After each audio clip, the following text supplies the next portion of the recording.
Hello, and welcome to Exposing Truth Ministry for another health nugget. We're so fortunate to have Sister Carol here with us, and Sister Carol is going to tell us about something.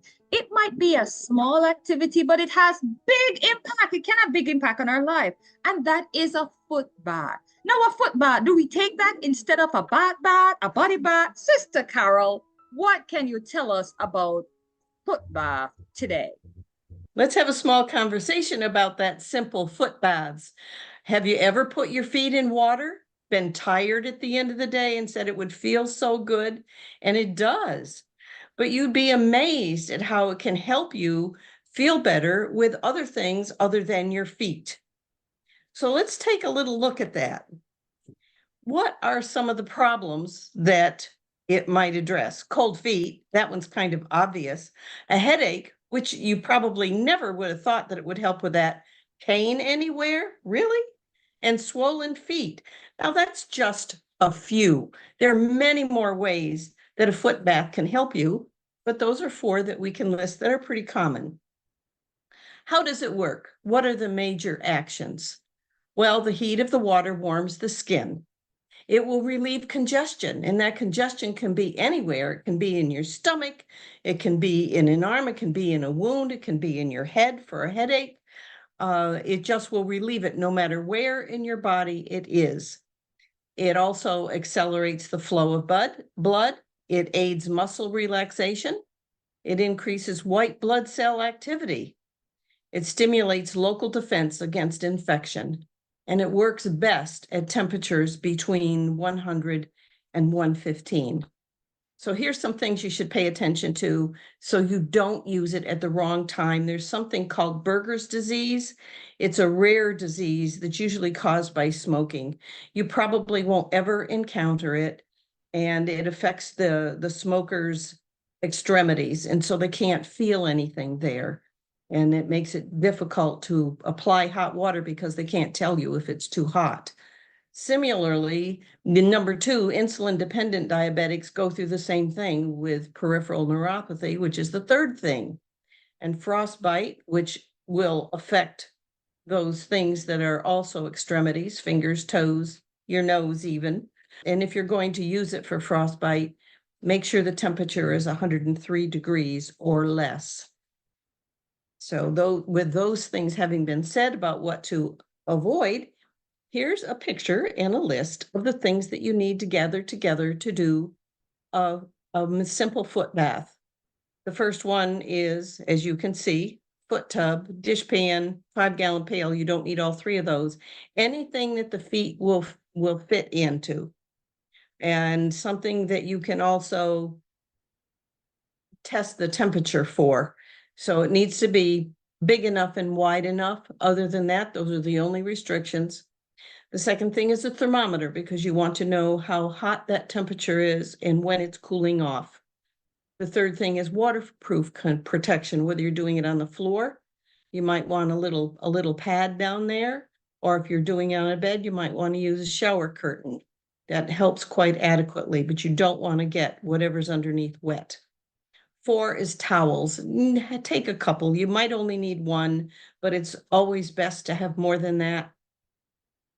And if the person gets really hot and sweaty, you will want to assist them by wiping their forehead, although you will see in this simple foot bath, we are not going to get to that point.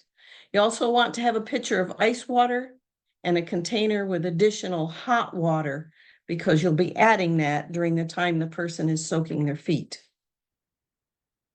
And the preparation for the treatment, number one, and it's very important, is to explain the procedure to the client. Sometimes people are pretty apprehensive, maybe even scared. So just, even though it's a simple procedure, just explain it to them as best you can. And it quite often calms them down, and you can proceed with the treatment. Keep the room warm and draft-free. This is a must-do for all water treatments. You don't want the person chilled or to have a breeze coming by while you're administering this. Have all your materials assembled so you don't have to be jumping up and down to get things, and protect the surface from water damage. Now the important part, procedure.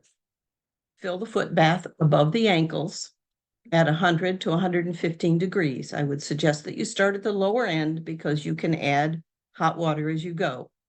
Have the client adjust their clothing to avoid getting wet. You roll up pants and, just so that there isn't going to be any of that. So you don't want their clothing to get ruined or wet. And the third thing is most important: pray with the client. Ask for God's intervention. It's not what you're doing. It's not the water itself. It's what God does through his grace to give us the healing powers that go through these simple things that by his instruction we're carrying out. Number 4 is assist the client putting feet in the water. Now in this picture, you see one hand helping one foot down. You can also use 2 hands on both heels. And the reason for that is so that your hands go in the water first and you can feel the temperature to make sure it's not too hot. Now the client may still find it too hot, but it won't be burning because you had your feet there first. And your hands there will assist in getting their feet back out quickly if they're finding it too hot. Number 5 is to add hot water, as hot as they can tolerate it as you go. Make sure you don't pour it on their feet. Pour it in a corner of the container. Swish it around with your own hand a bit and make it consistent throughout the container. The maximum that you should be doing is 120 degrees. Past that, you're not going to gain anything, and it's too hot for most people to tolerate. Continue the soak for between 5 and 30 minutes. And the next one, discontinue upon sweating. There are some foot soaks that want you to sweat. This is not one of them. So that's not an error. It's for real. If you see somebody that's sweating and getting uncomfortable, then have them take their feet out of the water or cool it down if they're willing to proceed. You've got ice water, you can do that. Finishing is with number 8, which is cool the feet down with a cold water pour. It doesn't sound like it feels good, but it will feel good to them because they've had their feet in hot water for a while. Just hold their feet suspended above where they've had their feet and pour the cold water over them. And then dry all wet skin and dress. Use warm socks. You don't want their feet to be getting cold. You want them to return to warm, and rest in bed at least 30 minutes. Now, 30 minutes, you may say, what's that for? Well, it continues the action of the water treatment that you've done. In fact, all water treatments should include a rest of at least 30 minutes afterwards. And lastly, we have our spiritual application. Revelation 3:16 states, because thou art lukewarm and neither hot nor cold, I will spew thee out of my mouth. Like lukewarm water, a lukewarm spirit is not of much value. So let's be hot for God by prayer and study. Amen. Amen. Thank you so much, Sister Carol, for sharing these valuable insights. Do you do a simple hot foot bath at home? Please let us know in the comment below if you have used it, or if after watching this you have used it and you have found it helpful. Let us know, because we want you to prosper just like the Lord and be in good health, even as your soul prosper. Remember to share, like, subscribe, and hit that notification bell so you will know when a new health nugget is available. Thank you for watching, and may God bless you. Thank you, Sister Carol. Have a wonderful day. Blessings.